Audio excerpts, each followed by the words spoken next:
human thought is the most powerful aspect of creation, and it's constantly playing in us. But when our thoughts speak to us, do we really stop and listen to what we are telling ourselves? Our lives are not random. If we can only pause and listen and try to connect the dots. I'm going to take you on a little journey to see why it's so important to listen to yourself. This is a story about a little girl, born in a Parsi family, drawn to music and beauty in nature. She conducted this orchestra in the skies, with the clouds as her string section, and the mountains as her percussion, and the birds as her brass section, and the trees as the woodwinds. And all of them played in harmony to her. Even before she went for music lessons, she was scribbling these tiny notes that she called music. And pretending her table was her grand piano, she played to glory with all those melodies right in her head. And then she did start taking formal lessons in the classical piano. Thereafter, nothing could daunt her spirits. And she noticed if something needed strengthening, this is what she did. She found that the ring and the little finger were generally weaker than the other three fingers. So she composed this piece, this exercise, specially to strengthen these two fingers. This is what it sounds like. Please listen to the top two notes, because that's where you'll find these two fingers playing heroic roles.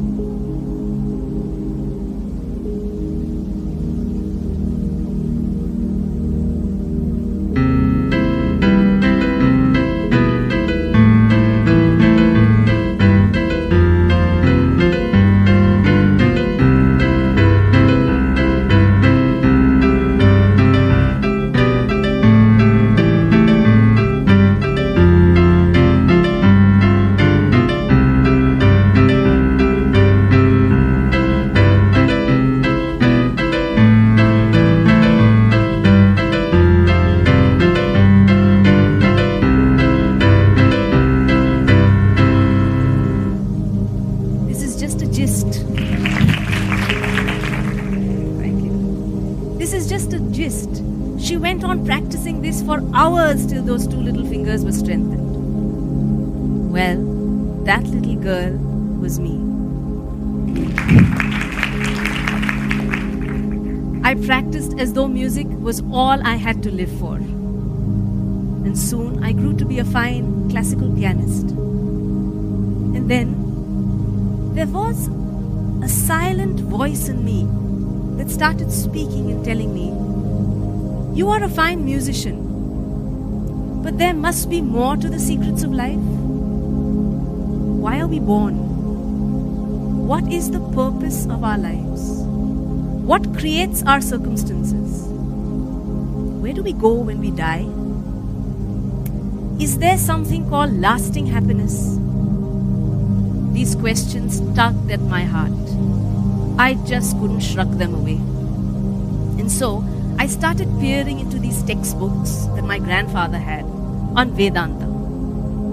Now, Vedanta is a traditional and a systematic unfolding of wisdom in the land of India. And all my prayers and yearning and longing for answers dramatized itself into a very peculiar situation.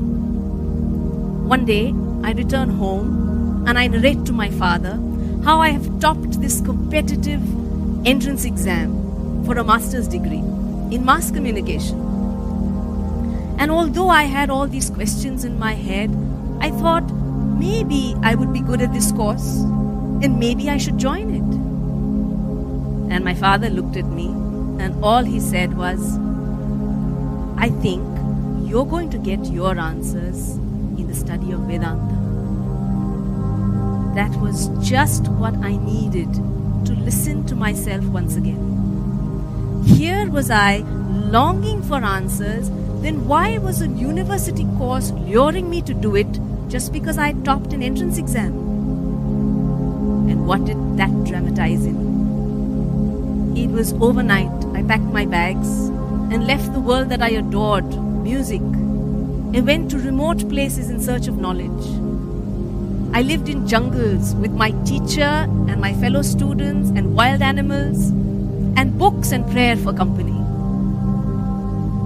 I studied the ancient Vedic texts, learned the incredible language of the gods, Sanskrit, was chanting the Vedic texts, decoding these cryptic passages to make it easier to understand.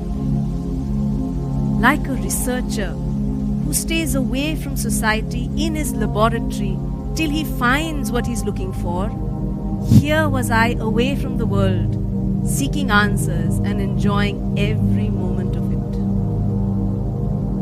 Then, the next silent communication to myself spoke. It said, "You're so blessed to have received this knowledge. Of course you need to share it with those who wish to partake of it." And so, a teacher in me was born.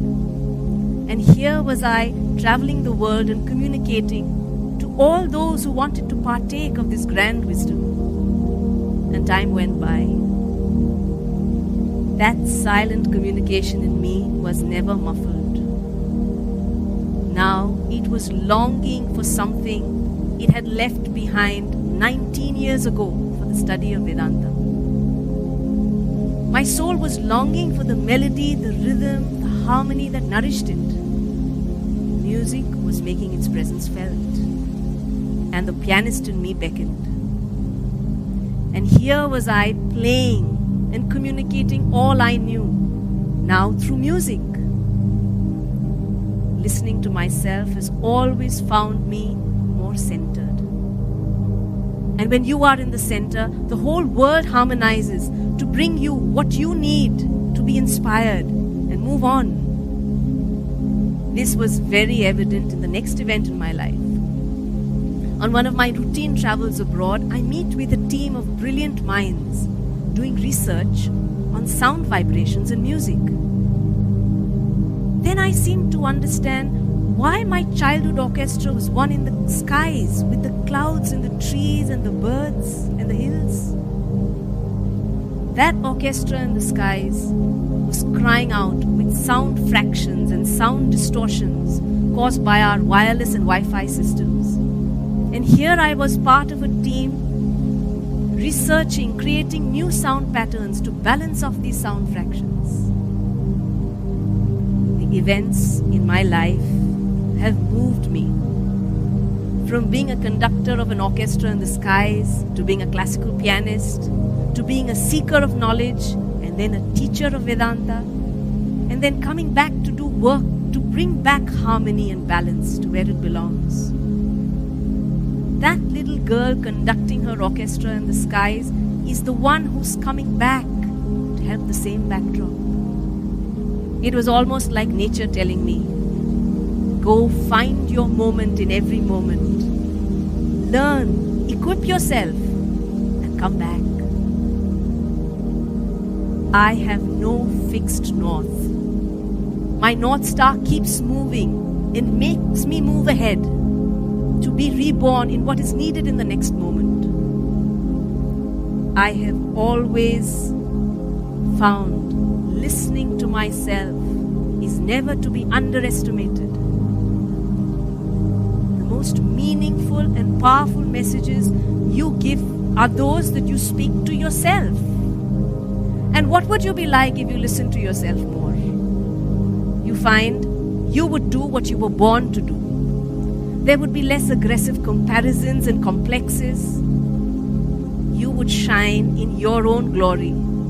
You would define your own glory, just as I did mine.